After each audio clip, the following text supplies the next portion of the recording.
Hello viewers, আমি আজ আপনাদের দেখাবো আমরা কিভাবে আমাদের কম্পিউটারকে সুপারফাস্ট রাখতে পারি। কম্পিউটারে দীর্ঘদিন কাজ করার ফলে কম্পিউটারটি স্লো হয়ে যায়, ঠিকঠাক মতো অ্যাপস ওপেন হয় না। এর কারণ হলো আমাদের প্রত্যেকটি কাজের একটি টেম্প ফাইল কম্পিউটার তার মেমোরিতে সংরক্ষণ করে, এগুলি ডিলিট করতে হয়।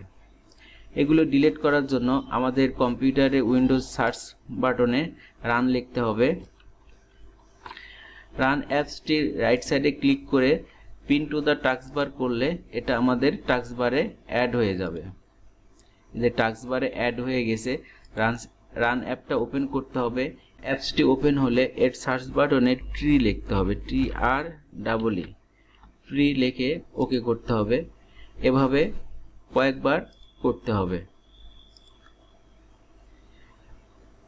নাম্বার 2, আমরা রান অ্যাপসটির সার্চ বারে টেম্প লিখব, TEMP টেম্প লিখে ওকে করব। কন্টিনিউ।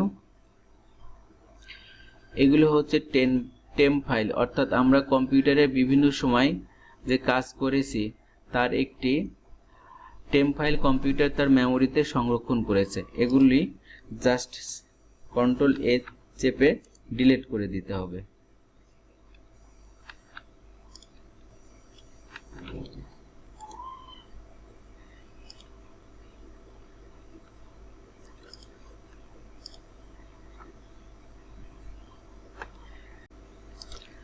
নাম্বার 3, রান অ্যাপসটা ওপেন করে এখানে লিখতে হবে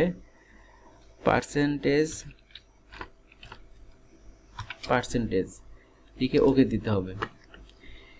এগুলি Ctrl+A দিয়ে সবগুলি সিলেক্ট করে একদম ডিলিট করে দিতে হবে। নাম্বার 4, রান অ্যাপসটি ওপেন করে সার্চ বাটনে লিখতে হবে প্রিফেস, PREFETCH, এরপর ওকে দিতে হবে। কন্টিনিউ করতে হবে। যতগুলি ফাইল আছে সব Ctrl+A দিয়ে সিলেক্ট অল করে ডিলিট করে দিতে হবে।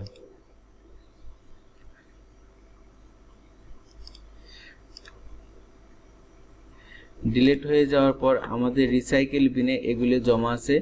রিসাইকেল বিনের রাইট সাইডে ক্লিক করে এমটি রিসাইকেল বিন এটা করে দিতে হবে। আমরা যদি এই 4টে স্টেপ সপ্তাহে একদিন করে করি তাহলে আমাদের কম্পিউটারটা অবশ্যই ফাস্ট থাকবে, কখনো স্লো হবে না। তো ভিউয়ার্স, আমার ভিডিওটা যদি আপনাদের বিন্দুমাত্র উপকারে এসে থাকে অবশ্যই আমার চ্যানেলটি সাবস্ক্রাইব করবেন এবং অবশ্যই আমার ভিডিওটি শেয়ার করবেন। ধন্যবাদ সবাইকে।